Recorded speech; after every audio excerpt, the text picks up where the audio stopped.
Hey, what's up, everybody? Welcome to the Purple People Podcast. My name is Kyle Smith. Thank you guys for joining us. I'm here with the crew. The full crew is here this week. Kyle West, what's up, dude? Hey, how's it going? I'm good, man. Good. It's good over here in El Paso. What about you, Dorian? How's California? I don't know. I'm in New Dakota right now. New Dakota. Oh, what's going on, everybody? Happy to be here. And Adam Carlson, how you doing, sir? Yeah, I'm just here doing my thing. I made it through another week of football. This one's not as happy as the last, but they can all be wonderful. That's true. Oh, man, that's such a somber way to start. It's so true, though. Called it last week. We're going to talk about this Vikings-Saints game. Oh, man. We'll get into that a little bit later. This is episode number 325, the Minneapolis Mistakes. Oops. Whoopsie. I like that title. Adam, I do like that title, though. I think it's creative. It's a good one for this week, and it's a good summary of that Saints game. I think so, yeah. Mm-hmm. Yeah, in case you missed it yesterday, that's a pretty good summary. We shot ourselves in the foot in prime time last night against the Saints. They're pretty red hot, minus their week one loss to Fitzmagic. They've been on fire ever since. So we'll get into that game and the details. But first, as always, welcome to the show. I don't know. I think Kyle has the chat up. If anybody's in the chat now, we'll give them a shout out. I've got the chat up. We've got Yang Yang in here, Michael Cambria, Sergio Moreno. And one of you guys has to give our new subscribers a shout out because we haven't done that in a little bit. I'm going to push all the blame to Kyle. So I'll let you figure it. I've got like 80 windows open. Let me minimize stuff. I was trying to push it off on you guys because there's a name in here I can't pronounce. It takes a lot of windows to do this podcast. I'll look it up. I'll look it up right now. And then Eric Salutin? I don't know how to pronounce that. I know, but that's an awesome name. We'll just say Eric. Thank you. Way Eric. Cooler than Carlson, I tell you. Mm-hmm. You put that on the back of a football jersey and people will realize it. They'll be like, oh, yeah, that's a name. It's like Viking centric to have like unique names no matter where. If somewhere around this organization and the fan base, just always unique names everywhere. Mm-hmm. Absolutely. Storm Norton, we're going to talk about him here in a little bit, but I think that's a fantastic name for a football player. I still like Afadia Odenigbo. I still liked the big guy before. I can't remember his name now. It slips my brain. We had a Louder Milk at one point. It was good. See everyone, people in the chat think this is a referee shirt. This is not a referee shirt. Here, people love your referee hoodie. Okay, you know what? I will have to buy a referee shirt for this podcast, apparently. Adam, who was the guy that we had? His nickname was the Nigerian Nightmare. Do you remember him? Oh, he came from Canada. He had an awesome name. I don't know. All that's in my head from Canada is Emmanuel Arsenault, and that's not him. Yeah, but I just remember that. He played for us, or did he play somewhere else? We signed him from Canada. His nickname was the Nigerian Nightmare, and I don't know if he ever actually made the roster or if he was just a training camp guy, but I remember that being like the coolest nickname for a player I've ever heard of. That is the coolest nickname. Absolutely. In the chat, they said it was Christian Okoye. Yeah, and he played for Kansas City, I thought.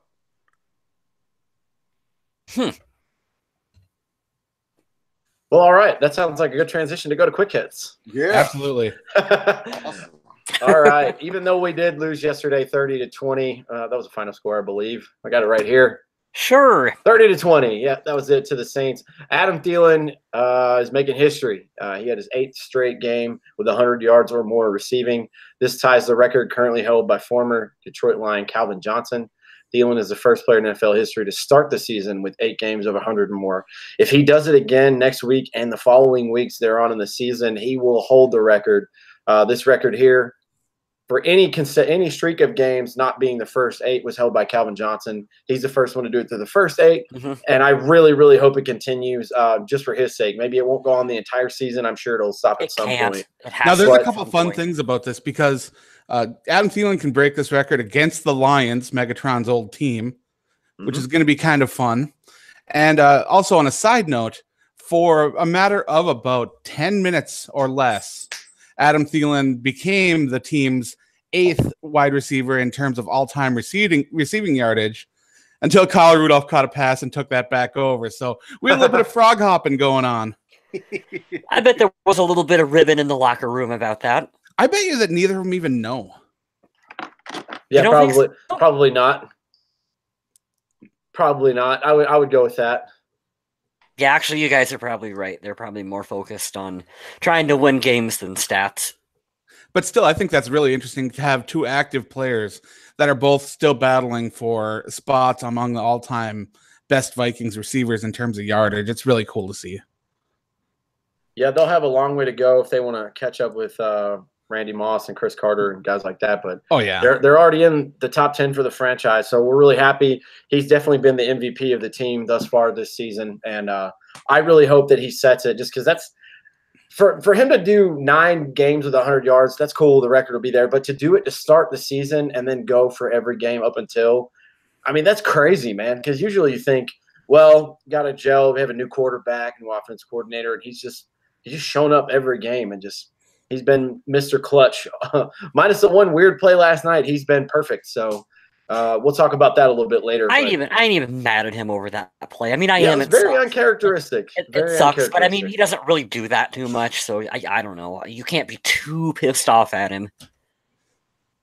Yeah, I can't be too upset with him. Like I said, that was super out of the norm for him. So we'll break down the game in a little bit, though. Moving on, left guard Tom Compton. This is decent news. Unfortunately, he's going to be out for a little bit, but not for the season. He has an MCL sprain, so he'll be resting up for a couple weeks. Don't know the timeline to get him back, but if you guys didn't know, he's got an MCL sprain. But hopefully, we can get him back for the last quarter of this season. That'd be nice. Yeah, having those offensive linemen back healthy is good. Pat Elflein doesn't look like he's back to last year's status quite yet, and he could use that experienced help next to him. He's not straight out of Compton. He's straight out of MCLs. Boo. Oof. Man, that was rough. Wow. All right. I do what I can. I'm gonna get you to take that referee hoodie you have on. If I had a yellow flag, I'd throw that puppy right now. Throw the flag. Can I throw my hat? All right, Dalvin Cook. Let's talk about the running back that's had a very, very odd season. He is expected to miss more time for the Vikings as he recovers from a knee injury. I thought this was a hamstring. He's expected. It is a hamstring. Okay. Expected to be the earliest he could come back is week 11 against the Bears. That'll be after the bye week. Man,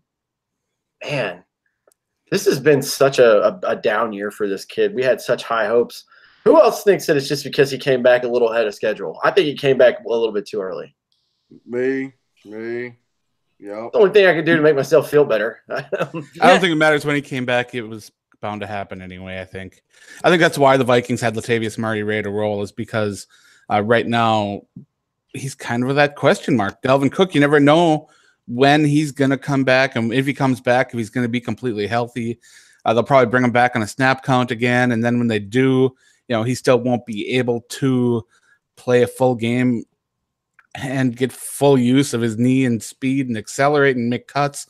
I don't know. Right now, though, I mean, you can't really complain with what Latavius Murray's doing in his place, but you wish you had a player as dynamic as Dalvin Cook out there to just tear away the defense and cut through and shake people out of their shoes. Latavius Murray ain't that guy, but he can get it done on the ground. Yeah, he's been a great addition. Who knew that we'd need him this much, but certainly glad he's back. We just hope Dalvin's healthy. I'm not going to get into all the negativity surrounding. There's so many people out there that are saying a bunch of bad stuff. The guy's injured. A lot of it is justified. If he can't get on the football field, he can't contribute. I guess I don't really like that side of the argument. I get it. I totally understand you want him on the field, but I want the kid. It's a little bit early for me is what I should say if I'm going to reword it. If he's been here 5 or 6 years and it's just an ongoing thing and he's only had one splash a year, I could understand it, but he hasn't had 2 full seasons with the team. So I just hope he gets better so we can use him. That's pretty much it. He's shown to be good in a couple games so far, but I need to see bigger body of work too before I'm ready to say oh, he's this talented, game-changing running back, and he hasn't really been able to come out and do that in the NFL yet on a regular basis to prove he can be that guy. So I'm waiting to know what kind of running back he can be before I can worry too much about what kind of loss it is that he's not there. Yep, yeah, and to piggyback off what you said, Adam, I'm nowhere near comfortable saying that, oh yeah, the Vikings can get rid of Latavius Murray after this season because Dalvin Cook is our starting quarterback, or running back. I mean, he hasn't shown that he can stay on the field enough to get that. I mean, he's talented enough to be a running back one, but you got to be healthy. And the fact that Minnesota Vikings approached Latavius Murray to take a pay cut, and that Murray actually took it to stay with the team, and then he's doing this season. He is just, I wouldn't be surprised if Murray is very upset about that. Or at least feels like he's not really respected to the level he should be. He has a right to be. Mm-hmm. I'm looking it up now. Sport Track's an amazing website. You can get all these players' information on there. I'm trying to look his contract up now, but my Wi-Fi decides to take forever when I need it the most. That's okay. So he did 3 years. 2017, he had a $900,000 base salary with a $600,000 signing bonus. He was a $1.3 million roster hit. The base salary this year was $3,650,000, $600,000 signing bonus, but the roster hit was only $250,000. So I think that voided out next year. If he started it from last year. So that's what I'm looking at, because they have 2019 crossed out completely all across the line. Hopefully we can keep him around, because God, thank God we've had him around. We wouldn't want it to be, no offense, but we wouldn't want it to be the solely Mike Boone and Rock Thomas show just yet. That I don't think we would be getting very far with just those guys. So Murray could be an absolute monster in a committee. Yep. Just that change of pace, power back. When you need to pick up a couple yards, just lower his shoulder, or as we saw in this game, jump over guys and twist and turn. Yep. Yeah, that's pretty awesome touchdown. That's pretty cool. Very, very, very good awareness on his part. Who was that player from Kansas City that just hurdled everyone and he got all over ESPN? Yeah, it's like every player in the NFL seen him do that, and it's like, I want to hurdle people now. Yeah, it was a day for running backs to jump over people. Alvin Kamara did it last night too, and this is not himself. Josh Allen jumping over our guys.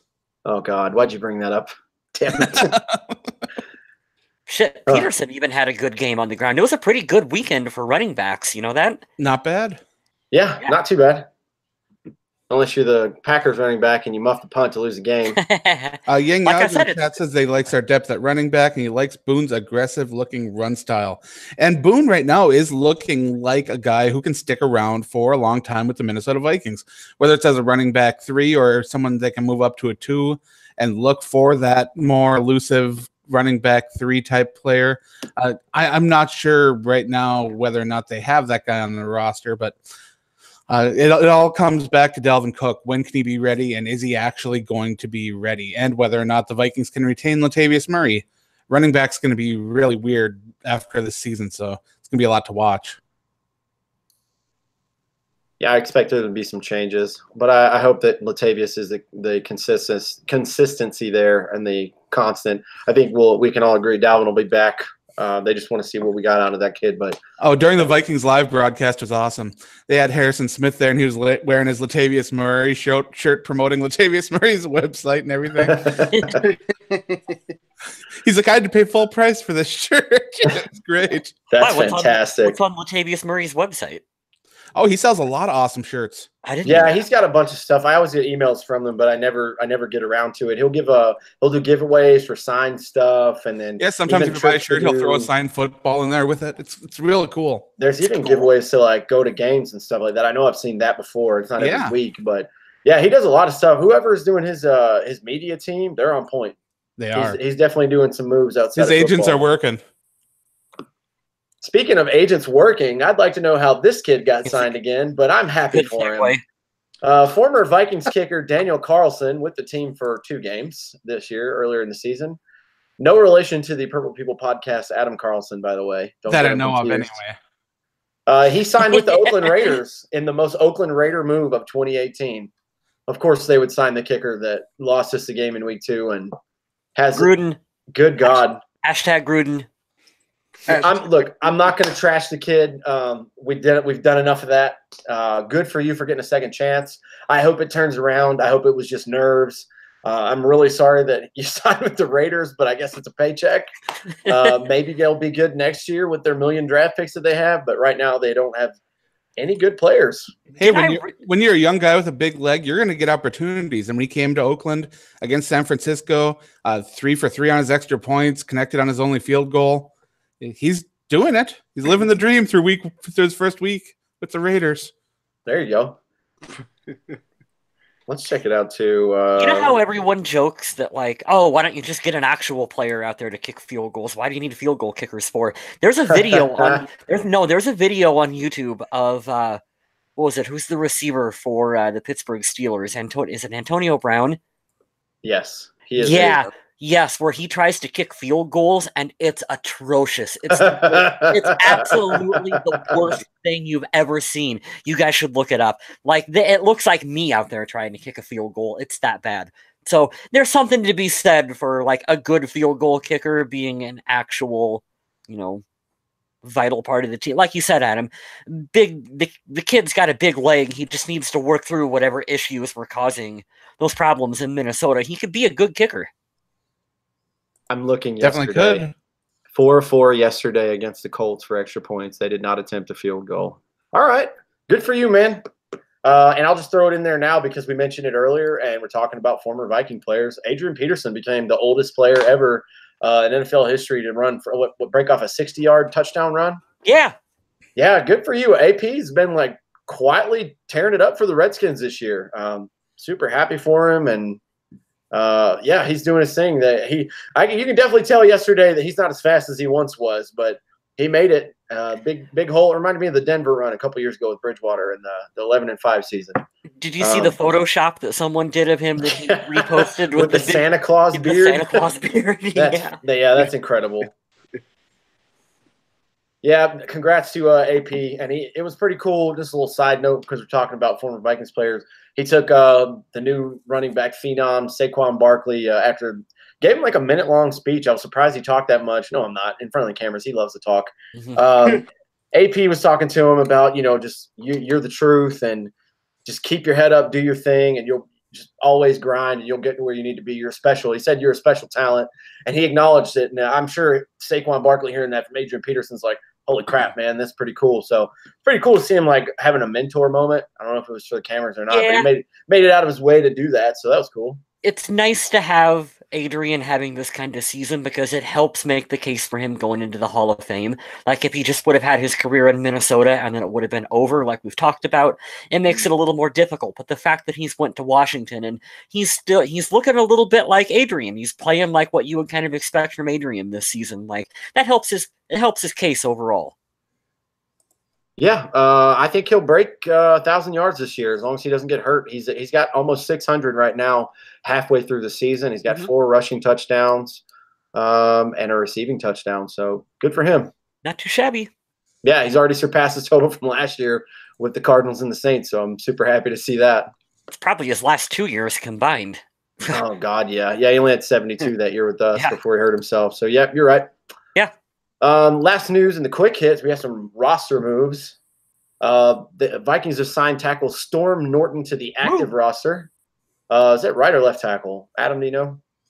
I don't even know if he plays on the offensive line. I think he just watches for now. Or is it a defensive tackle and I'm just an idiot? No, he's an offensive lineman. He just I don't know what position he's eyeing up. I know that they're worried about Riley Rafe's status and they want to have players available on the interior of the line too and have versatility. And I just don't know where they're eyeing him up as. I think he's one of those hybrid players that you can plug in a couple spots. Fullback. Yeah, you don't know. I'll take that. I'm trying to find him on Vikings.com. I'll come back to that when he's listed as just offensive tackle on Vikings.com. So plug and play. Go figure it out, Storm. What did they give that weird designation to Jared Robinson? Offensive weapon. Yeah. So Storm Norton, offensive weapon for the Minnesota Vikings. Jesus Christ. Okay, that's a new one. Yeah, there have been a few players that have been given that OW designation over the years. Oh, wow. Storm Norton, arguably the best hair on the team. Goodness. That's a lot of locks going on. I'm going to go ahead and say it. Storm Norton has the best hair on the team. Oh. There you go. Andrew in the chat, we have plenty of open offensive line spots. Sure. I'm sure Mike Remmers would have no problem stepping aside like he does when he's blocking. Oh. Damn. Just dropping dimes all day today. I like it. I love it. All right. We're channeling our inner Stephen A today. We were talking about him before we started. I just don't understand the purpose of Mike Remmers right now. I don't get it. You know what it is? You know what it is, Adam? Mike Remmers plays right tackle, correct? No, they moved him inside to guard. To guard now. So when they won't even let him play tackle anymore. When he takes off his mask, Matt Khalil never left. So they just moved him over to left guard. That's all it was. You're going to see it on Halloween. I'm calling it now. Like when Hogan joined the NWO. It was me all along, Austin. Oh, there you go. Oh, that's funny. McMahon, oh my God, yeah. Going back to the roster moves, we've released defensive tackle David Perry. That was a short-lived week. Damn it. I like that guy. Hey, they get paid every time this happens. A little payday for him. Yeah, but Linval's back, so you know. Mm-hmm. Yeah, that's an all right problem to have. The GOAT, Tom Johnson. Right? Yeah. They have signed defensive tackle Curtis Cawthron to the practice squad. They have released cornerback Jalen Myrick from the practice squad. So those are your transactions for the week. Man, Andrew, good job in the chat, man. That was hilarious. All right, that's the end of the quick hits. Do you want to do the Survival League now or later, Adam? A little later. I'm gonna wait and see how the game's going, yeah. Okay, cool. Let's talk about this game. There was a football game last night, and we blew it. Damn it. The Vikings had a lead going into the half. Unfortunately, they shot themselves in the foot not once but twice. And, yeah, we lost 30-20 to the red-hot Saints right now. They have won 6 in a row. They are currently the number 2 seed in the NFC. And they've got a great matchup. I cannot wait to watch this one next weekend. The Saints at home hosting the red-hot, undefeated Los Angeles Rams, if my memory serves me correctly. So that should be the game of the week. But Drew Brees was not – oh, go ahead. Sorry. No one's going to beat the Rams the way they're playing right now. I'm going to call an upset. I'm going to say the Saints are going to beat them. Wow. It's possible, yeah. I'm going to say it. Well, I saw how shitty the Packers played yesterday, and if it wasn't for Ty Montgomery, just absolutely foobarring everything. Well, the Saints' offensive line, I think that they're going to be able to keep that pocket pretty clean, and I don't think that there's much better in the NFL than Drew Brees when he's got a clean pocket. So I don't know. You know that meme with Spider-Man when he's in the circle and he takes off the mask and he points and it's Spider-Man. I think that's Sean Payton and Sean McVay because they're just so good offensively and figuring shit out. They're like, you did this. No, I just did that. And they just go back and forth. I take the veteran at home, so I'm going to call that now. I think the Saints are going to upset the Rams, but we'll see. But Drew Brees was statistically, he was not that awesome. He completed a lot of passes like he's done all year. By the way, flashback 2 years ago, we were so impressed that Sam Bradford hit like 70% completion. Drew Brees has 77% completion percentage this year, guys. What the hell? What the fuck was wrong with us? Why were we impressed by Sam Bradford on this show? We were just happy because we had that happy face over. We had that happy face mask over our crying tears because Teddy was gone. We were just like, oh, somebody's competent. Look at all the passes he completed. They were only for like 3 yards each, but look at all of them. Yeah. I drank the Sam Bradford Kool-Aid. I'll admit it. We all did. Drew Brees, I got no problem with efficiency. Hey, whatever will get you to 8-8, I guess. after 5-0 start, who thought that too? We're like, holy shit, man, we're going to the freaking playoffs. It's like Vikings like, no, hold my beer. No, you're not. I hate this team so much. No, let's talk about Drew Brees for a second. He's been legendary this year. He had his only pick of the first half of the season last night against us. Harrison Smith got that one. He was 18 for 23 yesterday. He only had 120 yards through the air, but they managed to put up 30 points on us yesterday. It was hard to watch after the second half. Adam Thielen had an uncharacteristic fumble, which we talked about a little bit earlier. There was miscommunication between Diggs and Cousins, which led to a pick six. I don't really want to give Kirk Cousins too much flack for that, but I am. So let's transition into our game balls and our donkeys. Yeah. I'm really excited to give these away. Kyle, why don't you start off, man? Who'd you give your game ball to? I'm giving mine to Ty Montgomery for fumbling that football. I'm kidding. But that was pretty awesome to watch him fumble that football. For this one, I totally forgot now who I was even going to give my game ball to. I'm gonna go with Everson Griffin, just because. Yeah, I agree. That's what Paul Gruber said in the chat. I'm gonna give mine to Everson, just because it's nice seeing him back on the field for the Vikings, and you didn't even know if he was going to be able to make it back this season. So just for him on a personal level, I think it's really cool to see him back out on the field, and he'll shake off a little bit of the rust, that he had, and he'll look fine in the next couple weeks. I have faith in Everson. He'll get it done. Yeah, give him time to ease back in. He'll be all right. Yep. I'll take a warm and fuzzy game ball. I like that. Sure. Yep. Adam's got his up next. I like this pick a lot. All right, so with Xavier Rhodes out, the Vikings had to find someone to plug in to start, and it was undrafted rookie free agent Holton Hill. Now, before this game, Holton Hill hadn't played more than 18 defensive snaps during a game. This game, he comes in and plays 53 snaps on defense, and not only that, but he was only targeted by Drew Brees 3 times during the entire game. That's how good his coverage was. Nice. And only one of those was caught for a total of 6 yards. So, yeah, Holton Hill out there getting work done. And he jumped a pass route where he may have been able to intercept it if he had been able to have his hands on the ball, right? And it was a move that a veteran cornerback would have made. And to make those kind of plays against a quarterback like Drew Brees, who doesn't make a lot of mistakes, and against a New Orleans Saints offense that's just so talented, I was completely impressed by Holton Hill during this game. Mm-hmm. That's crazy. I just pulled up the inactives list yesterday because while you were talking, I'll let you finish. And we had Dalvin Cook, Anderson Dejo, Riley Reif, Anthony Barr, Tom Compton, Xavier Rhodes, and Kyle Sloter was a healthy scratch. This is interesting because Holton Hill's an undrafted free agent. I think he's from Texas. And Mackenzie Alexander didn't start in that spot. That is super interesting to me. Another thing about Mackenzie Alexander, though, is that he was not targeted once during this game when he was in coverage. So these youngsters are stepping up pretty good. Man. I see you in the chat, Yang Yaj. We're going to talk about that in a second. He said the Vikings have had a lot of bad time management all this year. They have. Yep, you're not wrong. We'll get back to that in a second. Dorian Foley, who does your game ball go to, sir? I'll be real quick. Just want to add on to Holton Hill real quick. We played the Jets last week, right? We did. Yeah. Okay. Remember, Holton Hill's coming in.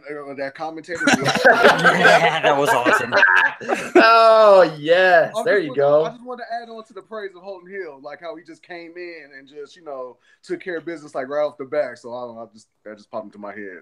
Yeah, that was great. They circled him like, watch for Holton Hill. He's going to get picked on, and then immediately got an interception. That was a good, solid moment. You know what? I'll take that. That's super funny. Yeah. I'm going to give my game ball out to. Oh, I'm sorry, Dorian. You were going to keep going? Yeah. My bad. Oh, it's okay. Okay. All good. I guess I'm just keeping mine simple. Adam Thielen, once again, just continuing to make history. How many weeks in a row is this now? I don't know, but I mean, he's doing something. It's 8 weeks for the record, Adam. I can't disagree with it. I mean, I love the pick because it's great, but I mean, I scratched my head over this because I didn't want to give it to him, but it was just like this game wasn't really like bright spots for us, overall. But yeah, but Adam, despite that fumble, yeah, man, Adam Thielen gets my game ball. Yang Yaj gave an interesting stat in the chat. He says, whenever Adam Thielen fumbles in a game, it's always a crucial fumble. And the Vikings are 0-3 when Adam Thielen fumbles. 2016 versus the Cowboys, 17 versus the Lions, and then last week. We should trade him. Isn't that a weird stat? Yeah, that's my solution. I'm kidding. Then again, when you turn the ball over, I guess the odds of winning a game kind of go down quite a bit anyway. Mm-hmm. That's fair. That is a weird stat. That's a good find by you, Yang Yash. I'm giving my game ball to Stephon Diggs. I know there's some miscommunication on that pick six. Kind of a weird thing to kind of try to figure out where your quarterback's going when he's scrambling. But the reason I picked Stephon Diggs is this year he's got 587 yards. halfway through the year, which means he's on pace to go over for 1,000, which would be the first time in his career. He got the big payday after the Minneapolis Miracle, and he's making more than Adam Thielen, but Adam Thielen's definitely outplaying him. But for this game, he had his second highest, and not his season high so far, but the second. He was tied at the same receptions as he did the Eagles a couple weeks ago. But he had 10 receptions. He had 119 yards and a touchdown. He had a 31 for the long and an 11.9 was his average. I really like the way he stepped up in this game. This is Stephon Diggs that I've been wanting to see all year. This is only his third 100-yard game through the halfway point in the season. And he's had some eggs this year, not going to lie. A 17-yard game, two 33-yard games. So I'm really happy to see him step up because, man, the Saints defense really shocked me last night. But I was happy to see Stephon Diggs come out, and the dance was awesome. Well, that was my play of the game, is when Stephon Diggs got his teammates rallied around and taught him his little dance move. I need to know, like, what that's called. We know the dead arm dance because they told us about it. But what is this hand on the stomach and the little wiggle? Like, what is that about? I don't know. I haven't seen anything like that since My Blue Heaven back in the day. That might be a Steve Martin movie that some of you have never watched. Sorry. I don't like Steve Martin. What? Oh, God. What? Bold statement. I don't think he's that funny. What? Wow. Okay. All right. All right. Now I'm going to give my donkey away. So this hurts my heart because I haven't done this year yet. But Kirk Cousins, you're getting my donkey. And I know the stats look good on paper, but there's been too many times I've been watching games this year. You can say, batted balls, whatever, because we know the line is kind of patchwork right now. But there was a sack that was taken where he definitely should have gotten rid of the ball. I hate the pick six with everything in my power, even though I know there's two ends to that spectrum, person throwing, person catching. I don't know. I don't like that Kirk Cousins didn't show up in a big game. I know he had 2 touchdowns, looked great, but the momentum got sucked out of the game once we started turning the ball over. And if I'm being honest on the other half of this, I really didn't know who to pick. So I didn't like that pick six. I didn't like the unnecessary sack that we took when he could have thrown the ball out. Mm-hmm. So I had to pick somebody, and unfortunately I had to go with Kirk. Yeah, that miscommunication on that route. It's one of the things where the players just have to be on the same page. I don't blame Diggs for wanting to change direction to try to create some more separation while his quarterback was scrambling to find an open receiver. It just was one of those things that happened. And otherwise, Kirk Cousins played very well in the face of pressure. And it was pretty amazing because, let's see, I've got a couple stats up here. When pressured, Kirk Cousins completed 15 of his 18 passes for 216 yards and a pick. His grade under pressure was 92.2. So even though he had people in his face the entire time, he stood in there and he delivered passes. And that's been the theme of the season, is he's got to have that time to make passes, whether it's him getting the pass out quickly or trying to make a play on the field. And he has been able to accomplish that even when there's someone standing right in his face. Yeah, that's fair. Well, for me, I'm going to go with the Vikings clock management. I think it's been kind of like an ongoing issue for this team. I think if you're going to make a valid criticism of Mike Zimmer throughout his entire 10 years the head coach of the Vikings, just clock management overall has just been, it leaves a little to be desired. And it's been dismal. Don't say leave something to be desired. It's dismal. Dismal. There you go. Going into the half, I realize, the Vikings, you get the ball back, but they had timeouts. They had time on the clock. They could have. I want to see them try to get points in that situation, and they don't. They take a knee. They go into halftime. They get the ball back, and then they don't really do shit with it for most of the second half of the game. And then in particular, at the end of the game, I don't know what happened. There was like a minute left on the game clock, and then all of a sudden it's down to 10 seconds and one play Like, I don't even know how that happened. Like that was terrible. They need to do a much better job with game management in those situations. And it's frustrating because these are issues that I've heard Mike Zimmer talk about during the off season about how he wants to address them. And they try to work in training camp and whatnot to get better at those situations, and they're just not doing it. I have to jump on that and piggyback, man. Here's the thing that annoyed me. After the game, he talked about how he told the team, he's like, we're going to be aggressive. And we're going to be aggressive. What part of aggressive is taking the knee, like you were talking about? They're 2 timeouts and time on the clock. You've got to try for points in that situation. I don't understand that at all. And I'm not by any means jumping on that idiot armchair GM bullshit that we see on Vikings.com and everything else. Fire Mike Zimmer. People can go fuck yourself. No, I understand that they handed the ball off to try to see if they could get something. But if they were just going to take a knee anyway, what's the point? I mean, 7 yards is a pretty decent pickup. They could have called timeout there. They still had a timeout left. They could have gone towards the sidelines. They still could have gone up the field, even if they wanted to. I don't know. And I'm willing to see anything at that point. Just not just taking a knee, Like, try something crazy. Who cares? Just try something. And then you got to drive near the end of the game where you got to get 2 scores and you're throwing 4-yard passes. Yeah, that was terrible. My play of the game was that flea flicker pass. I was really a big fan of that. I think that those are fun, a fun kind of gadget play that actually has the possibility to work. Why would you not save something like that for, right before the halftime, where you fake a run? Like you said, you've got 2 timeouts on the board. You fake a run, you run the flea flicker, maybe you can get a big chunk yardage out of it. Why not save some of your plays for moments like that instead of taking a knee and just going into the half? I don't like that. Yeah, man. I'm that was actually my donkey as well. So to piggyback off you, Mr. West, all I was just to add to it, man. I was just at my girls watching the game, and I'm literally like, "What the fuck are we doing?"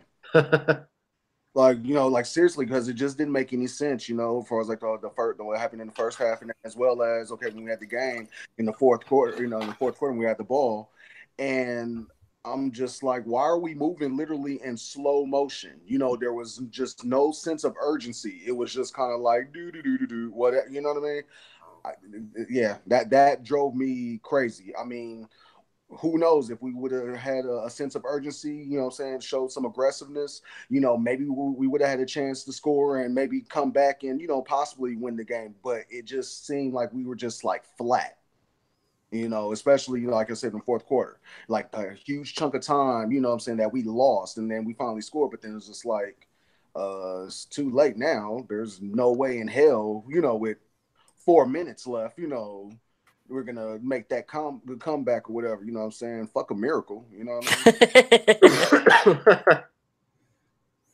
Oh, that's good. So in the chat, we're talking about the Steve Martin stuff because Kyle West is just controversy, follows him everywhere. Which 3 players on the Vikings roster are the 3 amigos?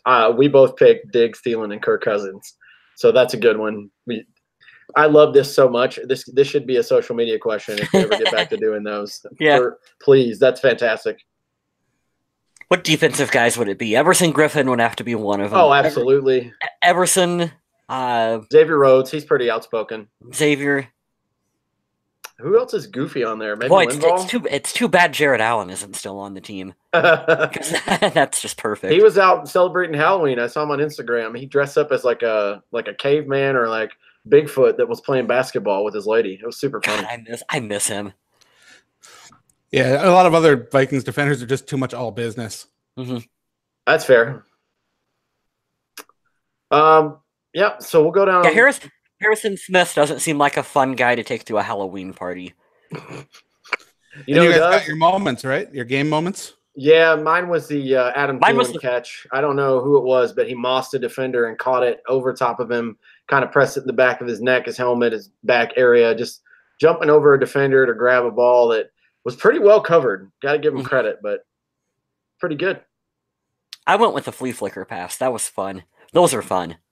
Yeah. You sure we don't want to switch those out for a sweep or maybe the Wildcat? Get 3 quarterbacks on the field, see what you can do. I was waiting for it. What about you guys? Do you have a favorite play of the game? Oh, I already gave mine. Oh, well, I'm with you, Mr. Smith. I like that. I like that catch from Adam Thielen. Like basically, excuse me, I'm gonna use your body to catch this ball. Yeah, I saw that and I was like, oh, that's going to be on replay and highlight. Let's see if we can get him his 100 yards this game now. That's pretty good. Yeah, like at least to come out away with something. Yeah. Now, I will say I don't like that they took Danielle Hunter's sack on Tayshaun Hill and made it a tackle for a loss instead of a sack, so that his streak Why did they do that? Didn't continue. I guess because it's RPO, and I didn't. Maybe there were offensive linemen downfield that made it look like it was a run play, but I don't know. To me, that was still a sack. But I don't know. Maybe they'll make a correction. Maybe they won't. But in my opinion, this streak should still be alive. I think so too. Yeah, if you guys didn't know what Adam's talking about, it's he and Aaron Donald, arguably the best player on the defensive side of the ball in the whole league, were tied for sacks. And this is with Aaron Donald having like a 4-sack game recently. I think Daniel's had one in every game. He's just been Mr. Consistent. Yep. So kind of doing that streak that Everson had last year, just taking it around. You remember this when we signed him to that big extension and everybody was up in arms like, why did we sign this guy? It's like, man, these coaches and this management actually knows what they're doing sometimes. They did the same thing when Everson got his deal. So, it just goes to show you how much the fans might not really know. It's true. But I mean, but all of us like agreed like with those signings, and we recognized, basically the future. But we're fans. We watch it. We know how good he is. Right. So like outsiders looking in, want to question us, and then when Danielle Hunter performs, when Everson Griffin performs, then it's like, hell, people are still asking who the hell is Adam Thielen, and he's doing what he's doing. Right. Now here's a guy. Yeah, what was that? The New York media put an article, the best wide receiver you've never heard of. It's a what? Go all the way back. I have no idea. It would have been the year we drafted Adam Thielen or Stephon Diggs. And you can listen to it. I remember saying that. Yeah, I remember watching this Stephon Diggs in training camp, and he made some catches, and it looks like he might be pretty good for this team. Yeah, but Chris Childs made some good catches during training camp too. You mean Greg Childs? Greg Childs, yeah. Yeah. Oh, that poor guy. He did. Then he shredded both knees. I seriously thought he was going to be really good, and then it sucks when an opportunity gets taken away like that. He could have been. He could have been good for this team. Yes. Damn, that is so tragic. That is so tragic. I'm reading through the YouTube comments. Yeah, I was just checking that out too. That Scott Schwab comment about Adam Thielen wanting to stay in the locker room because he didn't want to talk to the media after his fumble. It's players like that take so much accountability for themselves and beat themselves up so much. And I know that he wants to be the best at his position and the best at what he does and help out the team in every way. But there are going to be times that things like that happen. And what can you do? Actually, Yang Yaj, I mentioned Emmanuel Arsenault earlier. Remember when the Vikings used to get blown out and Bryant McKinney would immediately get on Twitter and be like, "What up, fam? What's for dinner tonight?" And everyone would be like, "Dude, the Vikings just got blown out. Can you wait an hour before you're doing That's like recently. I think it was a Raiders player because they're doing so bad. He's like, man, I don't even know what to say. I'm just gonna go home and have sex with my wife, man. Nobody rants on Twitter like Marcellus Bennett, though. Marcellus Bennett is going off. So if you got Twitter, it might be worth checking out. All right, guys, I'm going to run through the stats real quick. I'm not going to run through everything. I'm trying to shorten this as we move along in all these segments. Try to do it every week. I've already mentioned Kirk Cousins and Drew Brees. Kirk only missed 10 passes out of 41 last night, but, man, he had that costly turnover that turned into instant points. He had 4 sacks, lost 24 yards. He had a great rating, a decent QBR, but it was a weird game. This turnovers killed us. Latavius Murray led the way in rushing, 13 carries for 56 yards. Adam Thielen, Mike Boone, Kirk Cousins, C.J. Hammond, Rock Thomas all got in on the action too. Minnesota's receivers, Stephon Diggs led the way last night, 10 of 11 for 119. Adam Thielen was 7 for 7 for 103. Rudolph, Murray, Treadwell, Aldrick Robinson, and Rock Thomas all caught balls as well. There were 2 fumbles. One was lost by Adam Thielen in the red zone, which was taken back pretty far. Pat Elflein also recovered one, which was great. Defense, the leading tackler was Mr. Trey Waynes. Glad to have him back. Ben Gedeon and Eric Kendricks all had 7 total tackles as well. Linval, Holton Hill, J-Ron Curse, Tom Johnson, and Sheldon Richardson were up there too. We had 1 interception. Harrison Smith picked off Drew Brees. That was his first interception, Drew Brees' of the season. Kick returners are Rock Thomas and Marcus Sherrills. Nothing too fancy there. Punt Team return from Mark. touchback. Yeah, I know. Thank God. Oh. Ask Green that one. You know, Ty Montgomery was supposed to take a knee for that one. That's the word on the street. I'm sure Aaron Rodgers was super pleasant to be around today. Oh, man. Punt returns, Marcus Sherrill had 1 for 4. Dan Bailey was 2 of 3 on his extra points. He did not attempt a field goal last night. Matt Wild, 2 punts for 81 yards, averaged 40.5 yards. So that's your stats for this game. Really, the surprising story to me was the pass rush from New Orleans.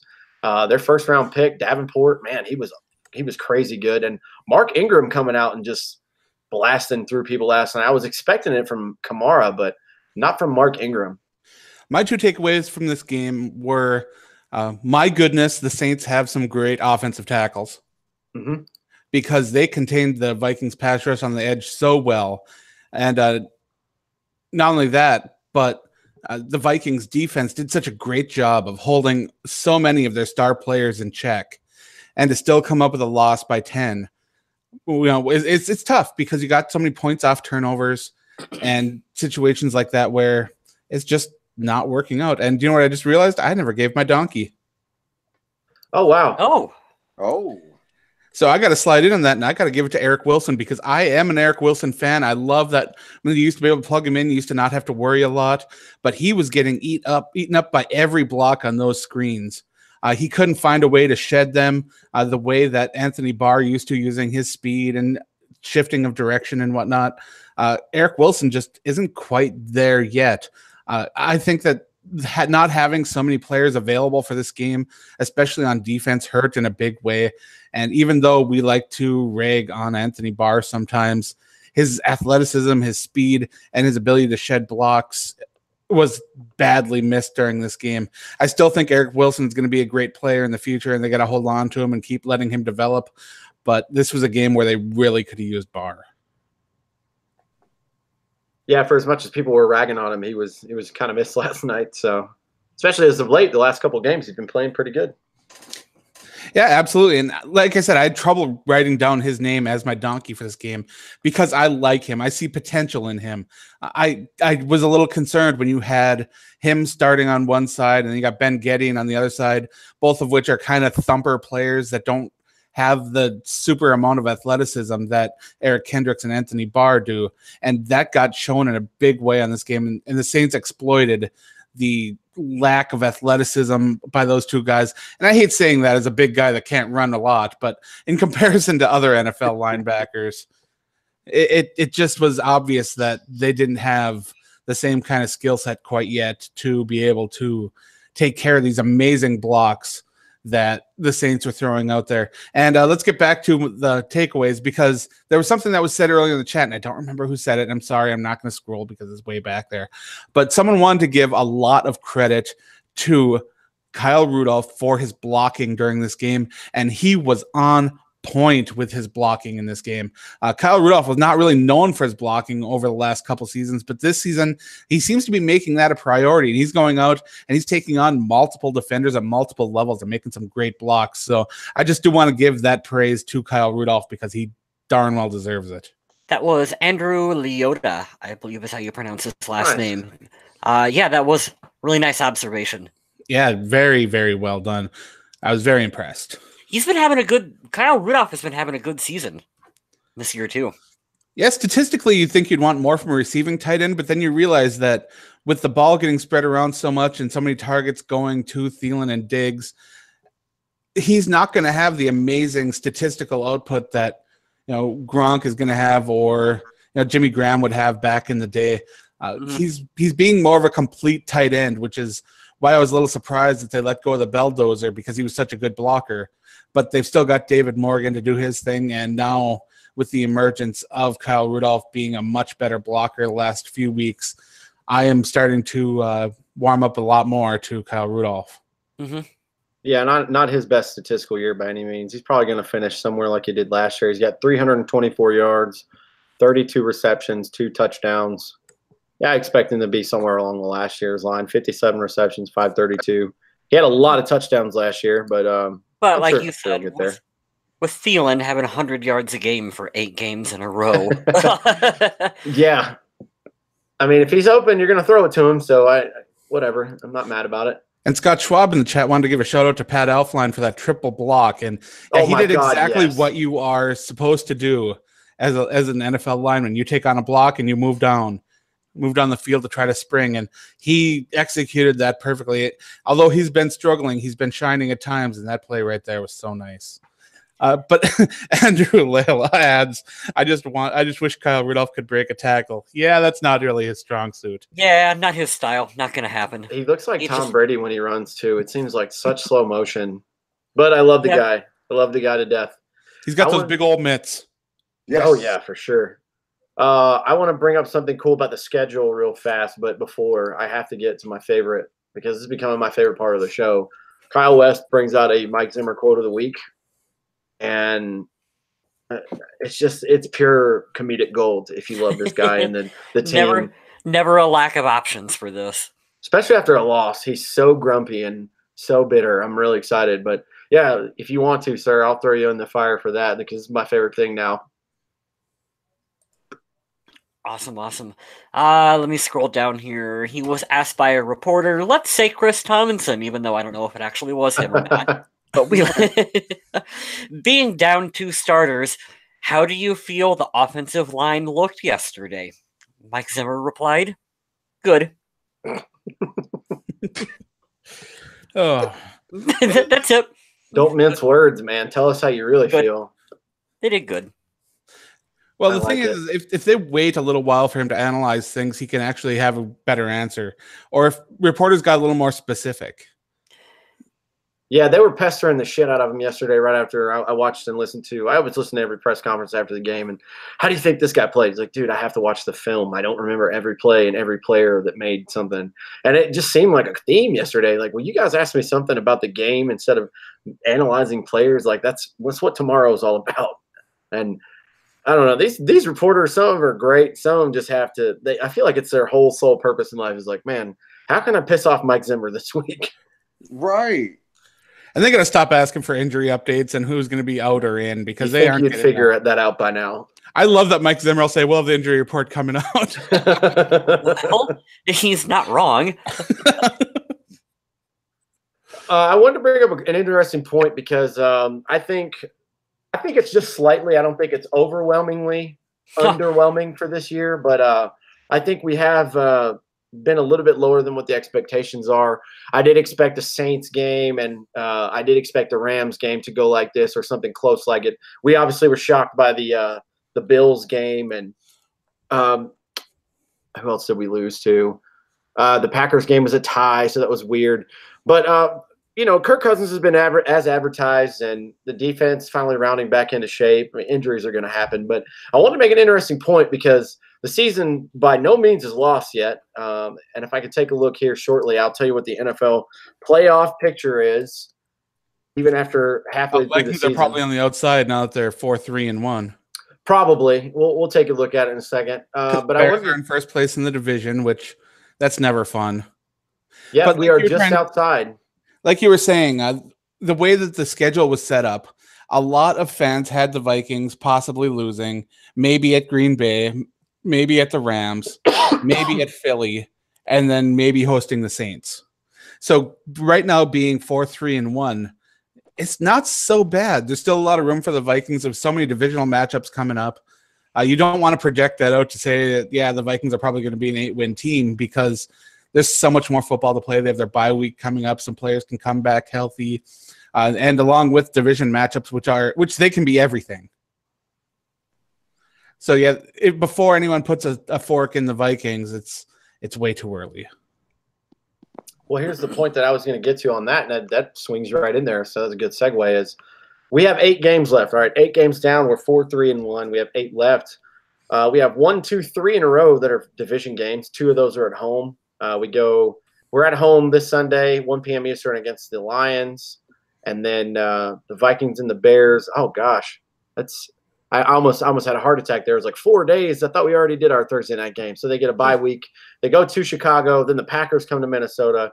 Unfortunately, we have 2 road games in Foxborough against the Pats and in Seattle against the Seahawks.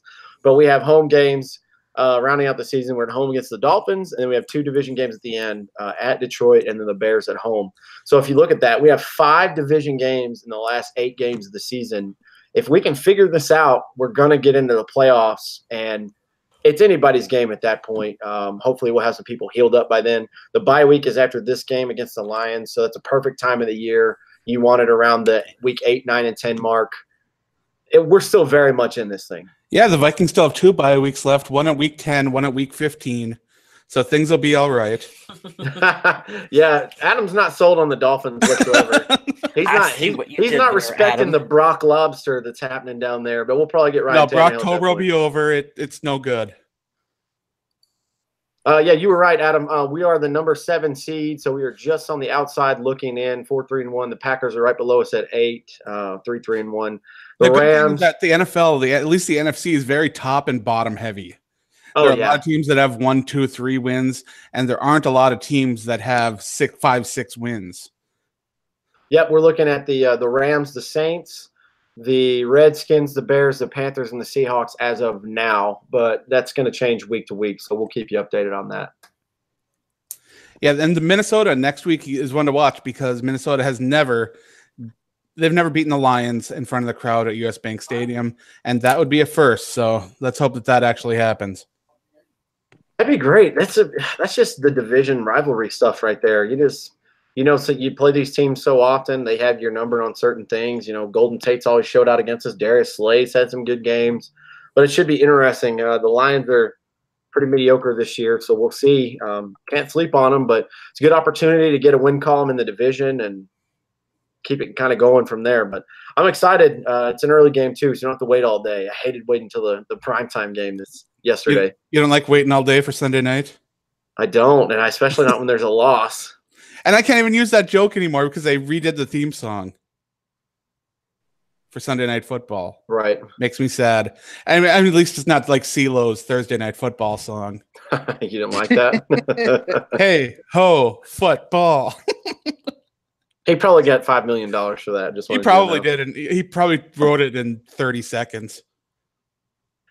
That's funny. I saw a meme about something similar to that the other day. It was all the writers for one of the Destiny's Child or Beyonce songs, and it was the same line over and over and over, and it had like 6 writers, 10 producers. Oh, yeah. Who Run the World, girls. Who Run the World. It's all these producers, all these writers, and then you have Bohemian Rhapsody. It's 1 writer and 1 producer the whole way down for one of the greatest songs ever written. It's super funny.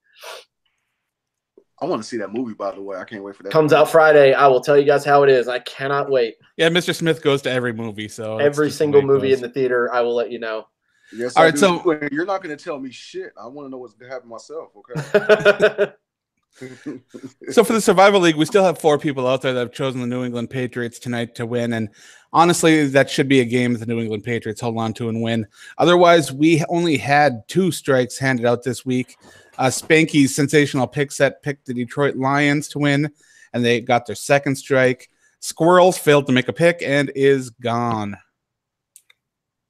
Speaking of people picking the Pats, can Josh Gordon figure his life out? I've never seen somebody so dumb in the NFL. He's going to be sitting tonight for portions of the game because he's been tardy. Bro, yeah. How many second chances have you gotten? Dude, you're on the New England Patriots. I don't understand this guy. That's the greatest chance you'll have to win a Super Bowl, being on the Tom Brady, Bill Belichick, New England Patriots, and you can't show up to meetings on time. So if the Patriots win this game, we'll have 9 teams with 2 strikes, 9 teams with 1 strike, and 1 guy with no strikes. Is that you? That's still me. You're a jerk. Yes. At what point do I start throwing this competition? Nope. Never. Can't do it. Nope. Don't do it. Don't do it. Because KC, they pulled through for me this week. Yeah. Sammy Watkins came through for me this week, too, my fantasy league. So thank you for that. Yeah, I'm not going to talk about my fantasy leagues. I did not have a good time there this week. I won both of mine yesterday handily, so I'm very, very excited about that. But I think that's pretty much it. I don't have anything else in the notes here. Not bad, boys. No, that's not all bad. I got for this week. Do you guys got anything else you want to add? I want to say thank you to everyone in El Paso who came out to see my band play on Friday night. It was a little Halloween gig that we did, and it was a lot of fun. The full video, I'm going to take clips from it, but very excited. So thank you to all my people from work and whoever showed up here at the Rock House. Man, we had a really good time. It sounded really good. Let's give a shout out to everyone who joins us in the Discord chat on Sundays. That's a lot of fun. I like chatting with you guys over on the Discord app, and it's cool. We keep it going kind of all day long, especially if the Vikings play at night. Like, yeah, you chime in and talk about whatever's going on, and chatting during the game is always entertaining as well, too. So that's really cool. I encourage everyone, if you're listening on YouTube, just download the Discord app on your phone, and then we post the link up every Sunday, so you guys can join along with us. Andrew Lahilla says when I win the Survival League, I'm going to buy myself a new jacket. And do you know what? I should buy myself some new shoes. Right now, I still have my D-Rose kicking from like 3 years now, so might be time for an upgrade. You guys got to beat Adam. He's turning into who was it? Craig that kept winning. Hey, I haven't won yet. Just because I threw the other year, but this year I'm not throwing it. This year I'm playing for realsies, playing for keeps. I like it. I do want to thank everyone that comes out and checks out the articles on the Viking Age. We're always trying to put new, interesting ideas out there. I recently did my first 7-round Vikings mock, which so many of you guys checked out and really gave some good feedback on, and I appreciate that. I also recently wrote about the 3 best trades the Minnesota Vikings have made throughout their franchise, which is pretty fun. My counterpart on the site, Adam Patrick, wrote about the 3 worst trades the Vikings made, and some of those are kind of debatable too. So it's always fun to talk about things where people can have different opinions and you can discuss ideas. So I always appreciate those that interact with the Viking Age and read some articles over there. So thank you to everyone that does that. Also, I don't even want to talk about it. I'm not ready. I'm not ready, guys. I'm not ready for The Walking Dead on Sunday. Those of you who follow The Walking Dead know exactly what I'm talking about that's coming on Sunday. So it's going to be a lot to talk about. There's going to be a lot of fallout from it.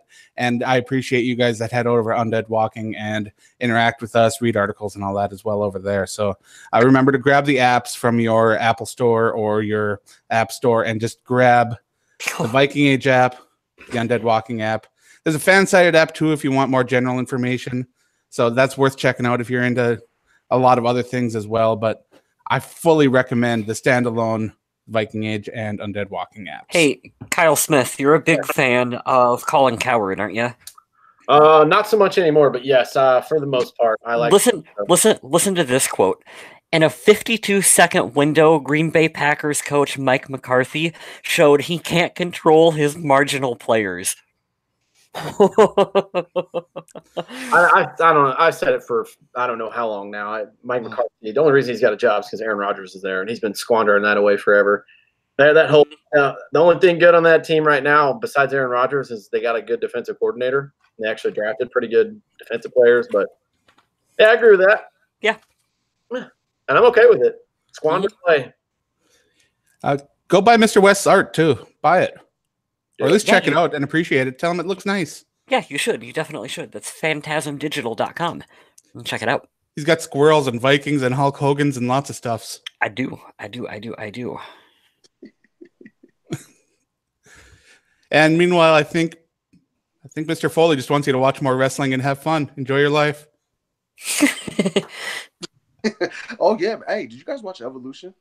I am just about to watch the main event. I have it paused right now. Oh, okay, yeah, that was Evolution was a pleasant surprise for me. See, I had a buddy tell me how awful it was going to be. Like, oh, there's botches everywhere, and I don't know. I haven't seen a ton of mistakes, but sure, it's a little different pacing and everything, but I've enjoyed it. Yeah, it was nice. I finished watching it earlier this morning when I woke up, and yeah, I enjoyed it. But we got Crown Jewel next week. You excited for Crown Jewel? Nope. No. Brock Lesnar can get his championship back. Former Minnesota Viking Brock Lesnar. I hope they do that just to piss all the fans off. That would be so good. It goes straight from Roman to Brock again. Do it. Yes, please do it. Please give it to Brock. And I like Braun Strowman a lot. I hope that he does get his title run, but I really think they're going to hold off on him and kind of just keep getting fans so mad because I think they love mad fans. They love it. And they're giving fans what they want on the other sides too. I mean, fans want Ronda Rousey champ, so they gave Ronda Rousey the belt. You know, and now they're kind of teasing Becky Lynch over on SmackDown, and they're kind of like giving fans what they want right now. So I'm not expecting the fan favorite to come out and get that win. I really think that they're going to give it to Brock, and the whole crowd's just going to boo everybody and everything. Right, just because it's going to be like so predictable of like, okay, obviously, or whatever Brock's got going on with UFC or whatever his just, you know, how his contract is overall. Right. Yeah, so everybody's going to assume, okay, yeah, Braun's going to be the man now, you know what I'm saying, to step in, fill the void, and continue on, you know, after Roman Reigns. So I will die laughing if that come Friday, Brock Lesnar becomes Universal Champion again, and then like doesn't show up for like so like next year sometime. I want it to happen just because I know people would hate it so bad. And it's the one event they can put the title on him that because it's overseas, he's not going to get booed out of the arena immediately. Like this is their end, dude. This is their way to do it. Oh, I seriously can't wait. It's going to be so great. Oh, I know. So is nobody looking forward to DX versus Brothers of Destruction? No. Nope. Nah.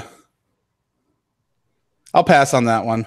Kyle, you can chime in on this one too. I know you don't watch wrestling, but you know who these people are, you know.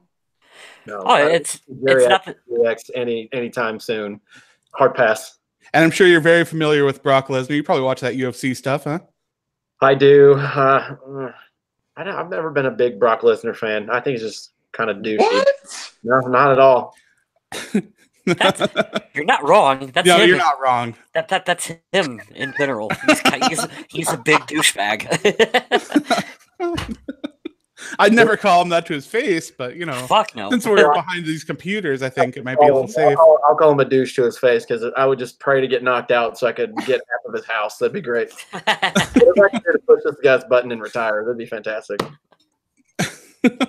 Scott Schwab was calling you out for having no interest in wrestling. I used to like wrestling back in the Attitude Era, but nah, not a big fan anymore. He said his wrestling days ended with Razor Ramon. Oh, damn. Would have been what, 96? Yeah. Quite a while ago there. That's like 94. Good God. Yeah, that's a long time ago. But I want to know why so many people hung around and watched us talk about wrestling for so long. But hey, I appreciate you guys do that. Mm-hmm. Oh, I want to shout out Duke the Dumpster Drosy. What? I befriended him on Facebook, and he's like really fucking cool. Like he shares stories and stuff about, you know, road stories about, you know, no shit. When he was there. And yeah, I was at work, and yeah, we, you know, had a little exchange of words and kind words, and yeah, that's cool. So he's very cool. Awesome. I'm also friends with Marty Jannetty. I have been for like almost like 10 years since like going back to MySpace. He's cool too, but he's weird as shit. Yeah, he is. Oh, Yeah. are you friends with him, Adam? Like, have you seen? I would on Facebook. If so, have you seen some? I'm gonna say that I'm gonna prefer not to be his friend.